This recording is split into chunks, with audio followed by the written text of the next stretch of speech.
Hi guys, welcome back to అమ్మ చేతి అమృతాలు. ఈరోజు రెసిపీ ఏంటంటే బెల్లం కొబ్బరి ఉండలు. పిల్లలైతే చాలా ఇష్టంగా తింటారు. ఎలా ప్రిపేర్ చేసుకోవాలి ఈ వీడియోలో చూద్దాం.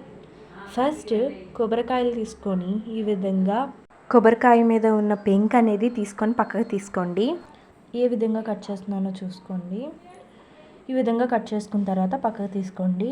అండ్ బెల్లం తీసుకోండి. నేను కేజీ బెల్లం తీసుకొని పక్కన ఉంచుకోండి. దాని తర్వాత మిక్సీ జార్ తీసుకొని బెల్లం ముక్కలు అనేవి అన్నీ వేసేసుకొని మిక్సీ చేసుకోండి. మిక్సీ చేసిన తర్వాత ఒక బౌల్లోకి తీసుకోండి.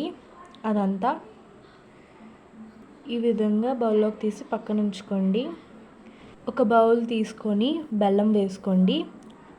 బెల్లం వేసుకున్న తర్వాత దీంట్లోకి వాటర్ వేసుకోవాలి. నేను 1 గ్లాస్ వాటర్ వేసుకున్నాను.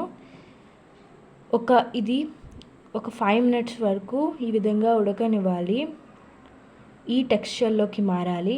చూసారు కదా, ఈ విధంగా మారిన తర్వాత దీంట్లోకి కొబ్బరి గ్రైండ్ చేసుకున్నాం కదా, అది వేసేయండి.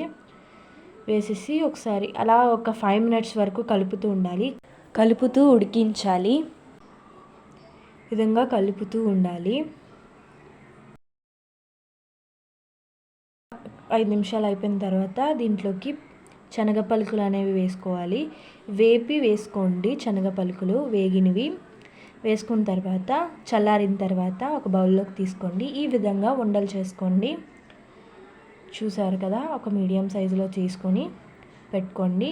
దాని తర్వాత మన టేస్టీ కొబ్బరి ఉండలు అనేవి రెడీ అయిపోతుంది. చూసారు కదా, చాలా ఈజీగా టేస్టీగా ప్రిపేర్ చేసుకోవచ్చు. ఈ వీడియో మీకు ఎలా అనిపించిందో కామెంట్ బాక్స్లో కామెంట్ చేయండి. ఫర్ మోర్ వీడియోస్కి సబ్స్క్రైబ్.